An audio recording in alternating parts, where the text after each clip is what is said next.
All right, guys, in today's video, I'm going to be reacting to a rabbi who is currently trending on TikTok, Reddit, YouTube, and a bunch of other platforms for his statements or his take on addiction and the root cause behind most addictive behaviors. What we're going to do is we're going to watch this video together, and then I'm going to give you the points that I agree with, and then provide you with some different outlooks or some different talking points that I disagree with in regard to what he has to say. So let's go ahead and watch this together first. What people don't understand about addiction, which is actually the reason why I decline most invitations to speak about the topic, is that people think that addiction has to do with drugs and alcohol. And it has really very, very little to do with drugs and alcohol. First of all, there are other addictions. People become addicted to behaviors or to people, relationships. It doesn't have to be a chemical. But secondly, and much more importantly, what people don't get is that the drug that the person is using to numb themselves is not the problem, it's the solution. I'll say it again. The drug is not the problem. The drug is the solution. Yeah, it's a solution that destroys your life, but it's a solution nonetheless. Meaning to say, the real issue of addiction is the underlying issue that the addict is attempting to address through the self-numbing behavior of the drug of choice. And what is that underlying condition? Very, very, very simple. A deep discomfort with one's own self. It's like being allergic to one's own self, uncomfortable in your own skin, terminally unique, lonely in a crowded room, always wanting to feel a part of, instead feeling apart from. And that is that gnawing feeling that the drug or the alcohol, the high-risk behavior is being used to numb the person from, to distract them from. So before I react to this video, I just want to throw it out there real quick. I largely agree with everything that's being said, and this is nothing more than my point of view versus this individual's point of view, okay? There isn't a right or wrong answer to a conversation regarding addiction and substance use disorders, so I want to say that first. So let's react to each part of this video, okay? So let's get part one again. Let's watch that, and then I'll react. What people don't understand about addiction, which is actually the reason why I decline most invitations to speak about the topic, is that people think that addiction has to do with drugs and alcohol.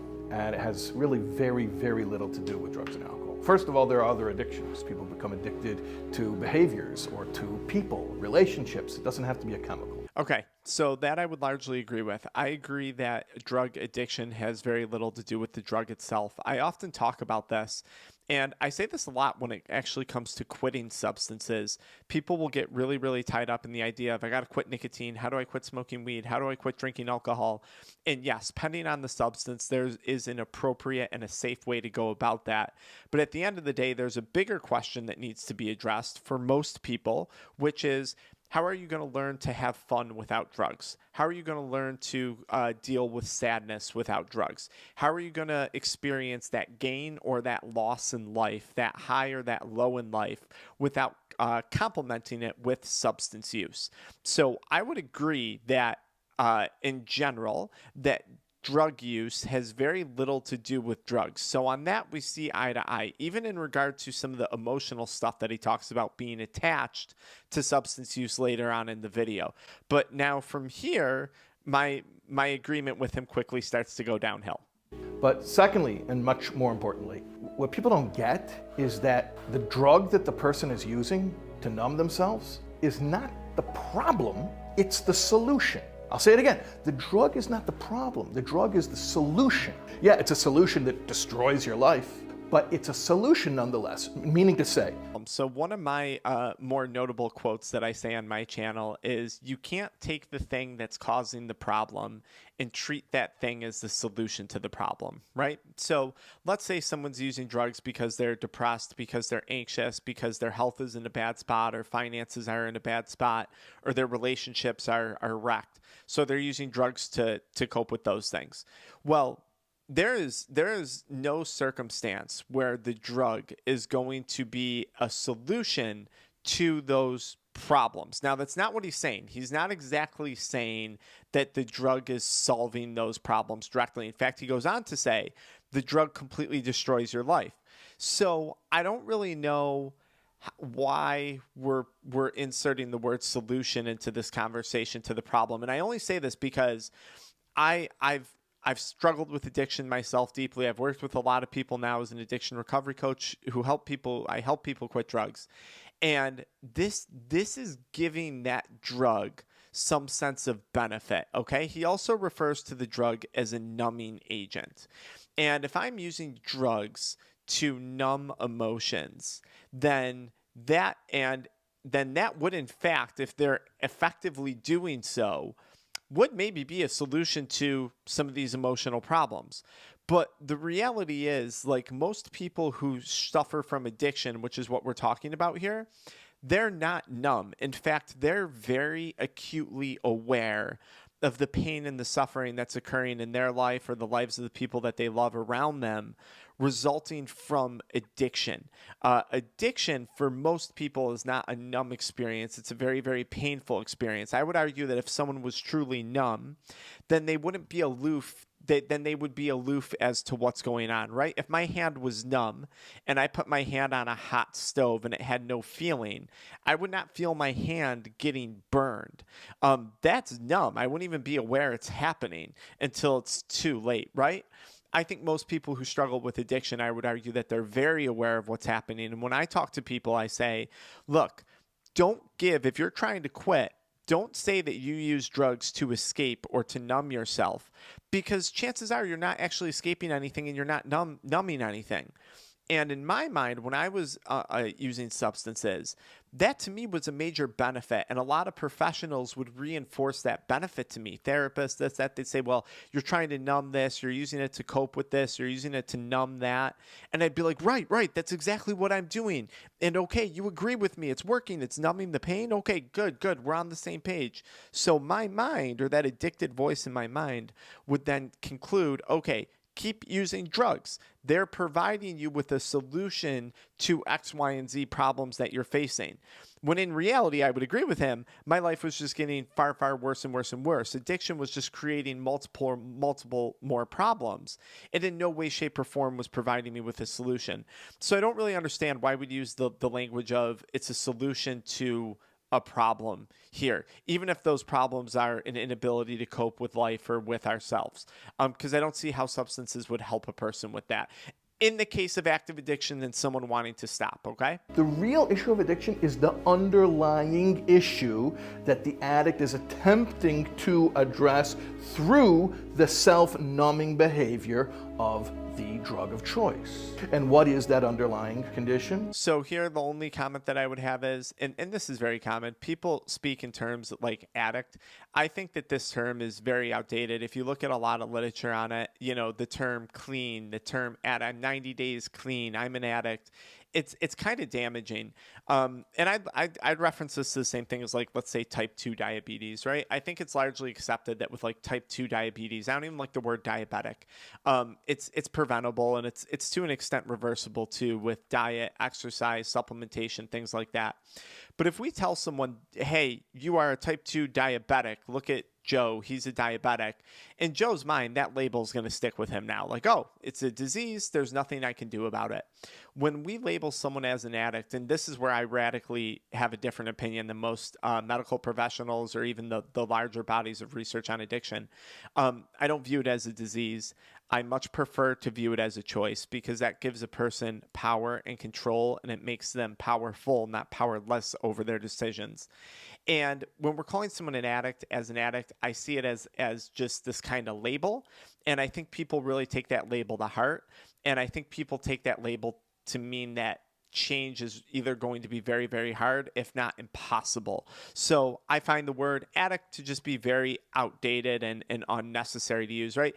It's a person struggling with a substance use disorder, just like you have another person who's struggling with weight, just like you have another person who's struggling to save money, another person who's struggling to, whatever, get in better shape, whatever it is. I say people who struggle with addiction or substance use disorders are normal people just like everyone else. Their problem just looks a little different maybe from their neighbor's problems. That's all. Very, very, very simple. A deep discomfort with one's own self. It's like being allergic to one's own self, uncomfortable in your own skin, terminally unique, lonely in a crowded room, always wanting to feel a part of, instead feeling apart from. And that is that gnawing feeling that the drug or the alcohol, the high-risk behavior is being used to numb the person from, to distract them from. So I got two kind of talking points on this. So talking point number one is I think a lot of people are going to see that and relate to that and agree with it. On the other hand, and you can see this when you go through the Reddit forums and stuff, there are people who just use drugs and develop addictions for no reason outside of they were seeking, some other source of pleasure. Right? It was fun smoking weed. It was fun drinking alcohol. It was fun shooting drugs, whatever it is the person was doing. Some people, they don't have deep-rooted mental health problems, deep-rooted family problems. I think it's maybe a smaller minority of people who develop addictions. But you don't need to have an allergy to oneself or discomfort in one's own skin to develop an addiction. You could be very confident, very comfortable with yourself. You could have the best family life, the best marriage, the best finances in the world. And you could look at life and say, life is objectively great. I just got into drinking alcohol too much because I loved partying. I got into doing, cocaine too much because I loved going at a faster pace. I got into smoking weed too much because I loved the relaxation and watching a movie at the end of the day and unwinding. That's it. There was no other deep-seated issue. And this is where, and trust me, my channel's guilty of the same thing. I think when we make generalized statements, and look, this is a viral video that was key to go viral, talking about stuff. And I don't think this individual would make this as a blanket statement. But you can't say generalized things about addiction because everyone's different. Now, where I see this get messy, though, is with people who struggle with addiction, who have been told, it's about something else, it's about something else, it's about something else. And they're like, what if it's not? What if it's just I enjoy using drugs? What if I just find there to be pleasure in using drugs? And the person's in therapy and they're working with professionals and they're in 12-step programs and no, it's deeper than that, it's blah, blah, blah. What if it's not? And what if we've now just really complicated that person's point of view when it comes to substance use and probably completely complicated their process of quitting and the mindset that they need to quit? So that's one thing. The second thing that I would say on this, one of the best pieces of advice that I got when it came to addiction. Now, I did have things that I was attempting to cope with through the use of substances, okay? And I once had a therapist tell me, look, Frank, I want you to separate the anxiety, separate the depression from family stuff, separate the traumatic things you've experienced in life, separate that from your addiction. Look at them as two separate problems. Because her opinion was, at the end of the day, these family issues, this, that, it's never going away. It's not going to fully resolve, ever. And if you keep connecting your addiction to that, then you're never really going to have a purpose to try and resolve your addiction. But if we can separate these things out as two separate problems, even though all the medical literature and everything says they're connected, I'm worried that you're always going to have an excuse to keep going back to using substances. And for me, that was like an aha moment. What if I'm just using drugs for the sake of getting high and it's nothing more than that? What if it doesn't have to do with the trauma and this and that and the depression and the anxiety, which I had plenty of, okay? That for me was groundbreaking, that line of thinking. For some people it may not be, but for me it was. So that's my other kind of issue with this thought process. Not everyone has these deep-seated issues. Not everyone has a discomfort of themselves. And I think people will see this and they'll start to take on this mindset, even though it doesn't actually apply to them. And it's going to make quitting much more complex than it needs to be for those individuals. Now, at the end of this video, he did say one thing that I couldn't agree more with. He said a distraction. That the drug or the alcohol, the high-risk behavior is being used to numb the person from, to distract them from. And that's what I think the word should have been instead of earlier when we were talking about this whole thing being a solution to the problem. I think drugs are a very convenient distraction from the things in life. And distractions are very, very, very different than solutions.